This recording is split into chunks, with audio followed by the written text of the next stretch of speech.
Canes fans, Canes fam, what up? I just had to pause this World Series game because it's in the 13th inning.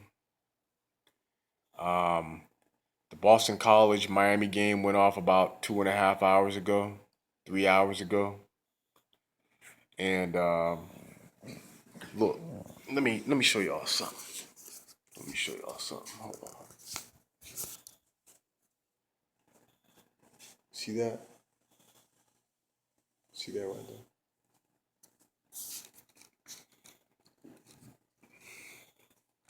I've been rooting for this team a long time, man.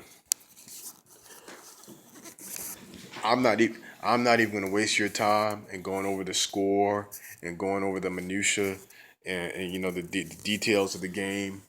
Um, at this point, I'm just look. It's very inconsiderate to Miami Hurricanes fans because we had to live through 5 years of Al Golden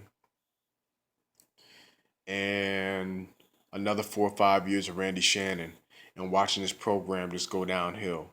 And what's even more frustrating is the sheer amount of NFL talent that's on this team. This team, there's so much talent on this team, and it's getting wasted because we got a guy that would rather be a team dad than a coach. Okay, and he sticks by his convictions to the point of stubbornness. And when you do it to the point of being stubborn, that just makes you stupid.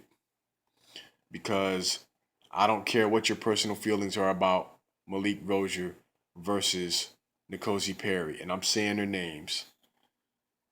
If you got a personal issue with Perry, and if it's that bad, don't string the kid along.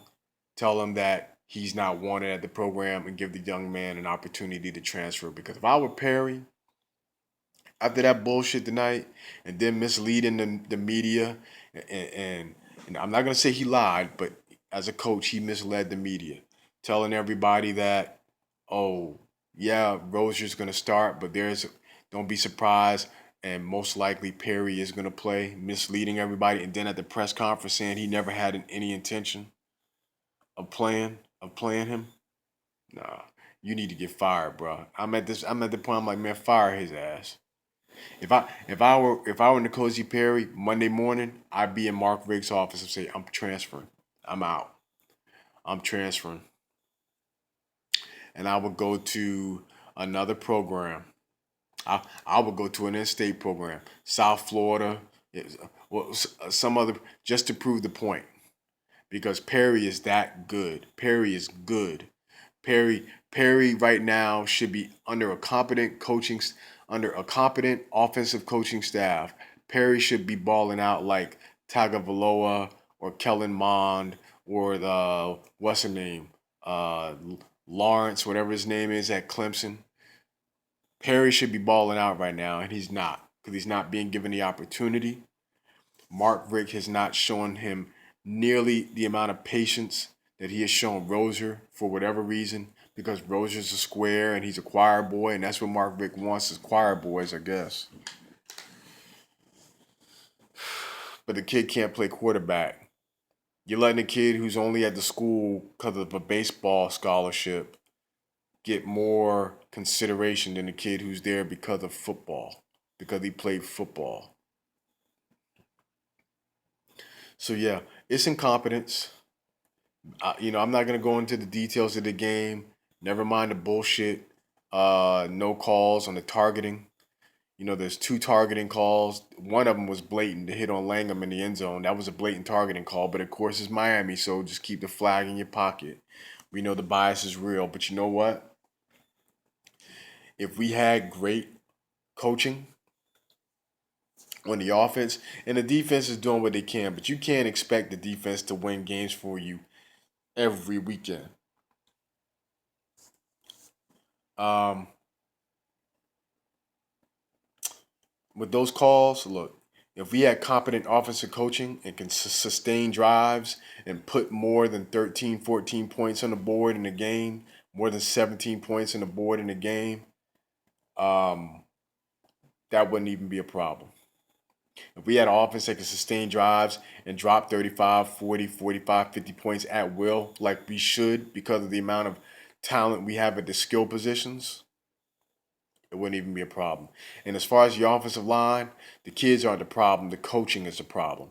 You got men on that. You got young men on that offensive line that are over 300 pounds, nearly 6.5 feet tall. Okay, you got some giants on that offensive line. There's no reason why they shouldn't be able to pancake everybody. They got the size and they got the strength. They just don't have the technique because they're not being properly coached. I know this is a rant. I'm not even going to go into the details. This why? We know what it is. They lost. They lost. Wide open receivers, passes being thrown too high, passes being thrown too short. We know what the deal is. And they say, yeah, a good offensive line can mask the problems of bad quarterbacking, but guess what? A good quarterback can make an offensive line look better too. Don't get it twisted. Let's not start de-emphasizing the importance of having solid quarterback play. He's a substandard player, and for some reason, because of Mark's personal convictions and this bullshit about character or whatever, these are kids, man. He's gonna let the ship sink, you know. But he's got to learn, and I hope Blake James understands too. I hope Blake James takes into consideration how long the University of Miami Hurricanes fans have been dealing with mediocrity, mediocre football, and how tired we are of it. We can't. I don't want Mark Richt to hang around for another, 3 and 4 years if it's going to be like this. Thank you for the IPF. That's the best thing you've done for the program so far. You know, but if I had to choose between, Team Dad building a $40 million IPF and winning 7, 8 games a year, if I had to choose between that and no IPF and poor facilities and a bulldog of a coach who didn't give a shit and had a killer instinct and went out there and could guarantee 10, 11 wins a year with bowl games and competing for national championships year in and year out, I'll take option B every time. Hey, they're gonna miss practices because of a thunderstorm. That's all right, because they just come out motivated when the sun comes up. You know what I'm saying? We, Butch Davis didn't have an IPF. Jimmy Johnson didn't have an IPF. Larry Coker didn't have an IPF. Dennis Erickson didn't have an IPF. They didn't have great big facilities and big gyms, and they didn't have it. They just went out and they hustled hard. And we ain't doing that. This team ain't got no dog in it, man. And it's a reflection of the coach.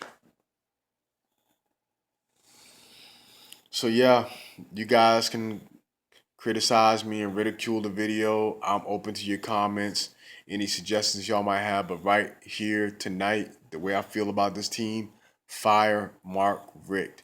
Or at the very minimum, please, athletic director Blake, pull him into your office Monday morning and say, if you start that Malik Rozier one more game, you're fired. Okay? Whatever personal issue you got with that kid, you cannot let him sit on the pond anymore. If not, if I were Perry's parents, if I was Perry's mother, I'd be having a conversation with my son about transferring because he's too talented. And what's the sense in having a talented player? I'd rather see him go play somewhere else than him wear a Miami jersey and be wasting his talent on the sideline, watching the team lose because of a lesser quarterback. That's my rant. It might be incoherent. It might not even make sense to y'all, but what does make sense is my opinion right now. I'm saying fire Rick or tell him he's about to get fired and he needs to right the ship. He needs to get his mind right. We suck. That's the bottom line, man. All that talent, NFL talent. We got guys on that team that they're gonna go high in the draft. We got players in that team that are gonna get drafted and they're gonna have successful careers in the NFL. And you would never know because they were getting squandered. Okay?